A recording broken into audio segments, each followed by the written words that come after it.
Good evening. Welcome to QUT Web News. Good evening. An inquiry is underway to find out if a toxic leak on Brisbane's north side caused the death of 20 chickens. Moreton Bay Council ordered the investigation after the chickens died from cancer. This site on Marsden Road at Dacabin is where the contamination is thought to have come from. It's an old dump, less than 200 metres from where the chicken farm was. The landfill site has been closed for more than a decade. It's now home to North Pine Soccer Club. As a club, yeah, we're very concerned because we don't want somebody getting sick and then all of a sudden finding out that it was from the ground. Moreton Bay Council is checking records to see if water and soil contamination tests were taken when the chickens began to die in 2013. Locals remember waste leaking from a nearby creek. Down in the back corner on field number 2, there was always a terrible patch of shocking seepage, and it was ugly, oily-looking seepage, and the kids would get rashes. Everything from old cars to chemicals were dumped at the old Dacabin tip, which residents believe is the source of the contamination. Mrs Newton says she knew the dump would affect the area one day. We knew that it was seeping up from the dump, but we didn't know as to what toxins were in it or as to how bad it was.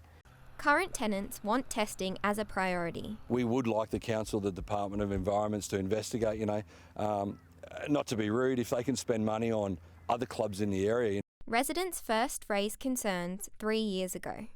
Talia Rowley, QUT News. A 50-year-old female driver has been granted bail after she allegedly injured a young girl in Sydney's West yesterday. The woman was allegedly 6 times the blood alcohol limit. A Careflight spokesman says the girl was trying to cross between the two parked vehicles. Police allege a car driver was attempting to reverse from a parking spot when she struck the car in front, pushing it into another car and the child. She was just crossing with her father, and she stuck between there, and she was just crying. The girl suffered suspected pelvic injuries, but she's in a stable condition in hospital. The female driver was detained by bystanders until police arrived. She allegedly returned a breathalyzer reading of .303. The woman has been charged with high-range drink driving, misconduct causing bodily harm, and driving while using a mobile phone. This could have been a catastrophic incident with involving a young lady, which could have resulted in her death or, in fact, others. And the driver is due to face court again later this month. Rhiannon Callio, QUT News. Qantas is investigating how 2 of their planes came to touch on the tarmac in the Pilbara region of WA. The collision occurred at Paraburdoo Airport. A Qantas-linked jet was taxiing for takeoff and came too close to a parked Network Aviation jet.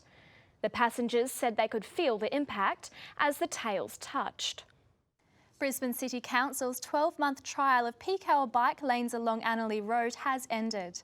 It's hoped the changes will clear up the notorious black spot. Stage 2 of Council's $11 million Woolloongabba bikeway project was unveiled this morning. It's part of a $100 million commitment to improving cyclist safety. The linchpin? A 12-month trial of designated cycling lanes during peak hour along the Annerley Road and Stanley Road corridor. From today, those changes are permanent. Cyclists at all times of the day will have improved safety. Motorists will have improved safety. There'll be greater separation delivered between motorists and cyclists. And most importantly, it will link in and be done at the same time as the Stanley Street Bikeway. Up to 2,000 cyclists use the route every day. It's a notorious danger zone with more than 30 accidents and 2 fatalities in the past 6 years. At the moment, it's a place where brave and confident bike riders will ride. But what we'd like to see is this being a space where everybody feels safe to ride. As well as permanent and wider bike lanes, there'll be cement separators for 150 metres along Stanley Street. Cars won't be able to park in bike lanes, and there'll be no access into Clarence and Crown Streets from Annerley Road. One of the 2 floating bus stops being trialled as part of the council project will be located here. Buses will pull up away from the curb, allowing cyclists to ride next to pedestrians rather than into oncoming traffic. It aims to target university students as the bikeway links to QUT and UQ campuses. Work is expected to commence early next year. Danielle Vivas, QUT News. The Brisbane Bullets basketball team are bouncing back after almost a decade off the court. Now head coach Wray will lead the team in tonight's opening game of the season. This is how their Brisbane fans may remember them when they last played in 2008. With no financial backing, the Bullets couldn't shoot. But now, thanks to the NBL's executive chairman Larry Kesselman, they're loaded and ready to fire. They train today, ready to take on Perth Wildcats at Brisbane's Entertainment Centre tonight. People are stoked to have us back in the league, and I think it's reflected tonight by the number of people who are going to be in this building. And the club holds the NBL's record-winning streak of 21 games in a row before their demise. It's been 9 years since the Legion of Bullet fans watched their home team win a grand final. And tonight's crowd are hoping for a big victory to start off the new season. Some of the boys playing in tonight's game include American imports Jermaine Beale and Torrey Craig. The coach is quietly confident.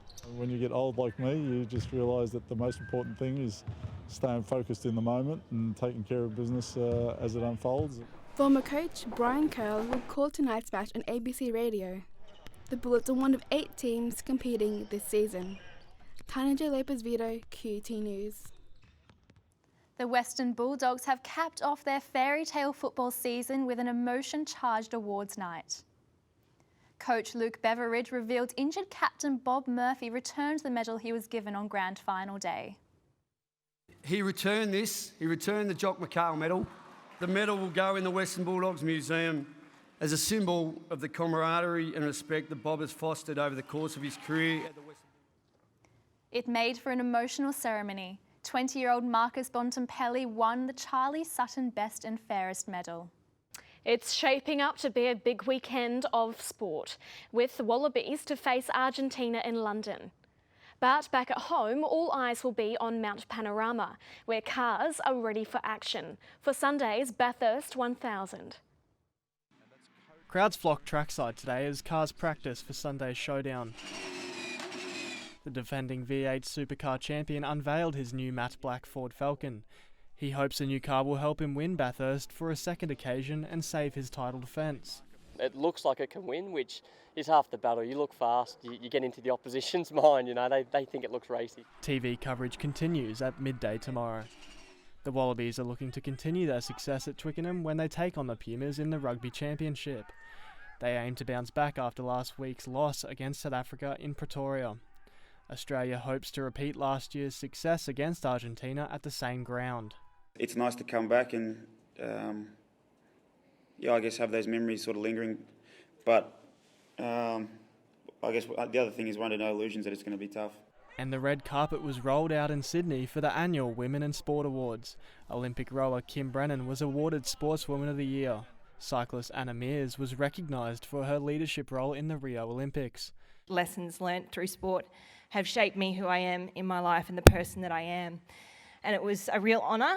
While pentathlon winner Chloe Esposito took out the Moment of the Year award. The gold medal to Australia. Jacob Miley, QUT News. On a scorching summer's day, there is nothing better than a fresh, golden, juicy mango. But how much would you pay for one? Well, today, someone forked out almost $1,500. Spirits were high at the Brisbane Farmers Market this morning, ready for the 15th annual mango auction in support of Queensland diabetes and life education. The bidding kicked off at $10,000 for the tray. 4 bidders battled it out. At $16,000 bid now 16, 17 puts you back in front of a delicious mango in your hand. Last year's tray raised $30,000, a long way off the record of $70,000. But today, no one had such deep pockets. Going. Done and sold to the new king. Newcomer George Manitas of Earth Markets Burleigh took the tray with a $22,000 bid. Crowned the Mango King, he proudly showed off his tray of gold. Was expecting to go a lot higher. The auction symbolises the start of the mango season. The winning tray came from Berry Springs in the Northern Territory. Despite a late start to the season due to weather conditions across the state, grocers can expect to be fully stocked with mangoes by the end of the month. Alison Prowse, QUT News. Before we take a look at the weather, a lovely sight off Sydney's northern beaches. A school of whales was frolicking just off the coast, sunbaking in the waters and even waving a cheeky fin to cameras above. The whales are making their way south to cooler waters. Temps around Queensland's southeast today. Brisbane and Ipswich reached a warm top of 28 degrees, and it was a perfect spring day on both the Gold and sunny coasts. Around the nation tomorrow, summer is on its way for Sydney, 29. A shower or two for Melbourne and Hobart, cloudy in Adelaide, possible showers for Perth, hot and 36 in Darwin. Back to Queensland, it's heating up in Mount Isa, 34 tomorrow. A cloudy day for Cairns and Townsville, but sunshine for Mackay, Rocky and Bundaberg. And the outlook for Brisbane, expect plenty of sunshine heading into the weekend. Temps are in the low 30s on Friday and Saturday before it cools off slightly on Sunday. That brings you up to date with the weather. And that's all the news we have for now. We'll be back tomorrow with more QUT web news. Goodbye. Goodbye.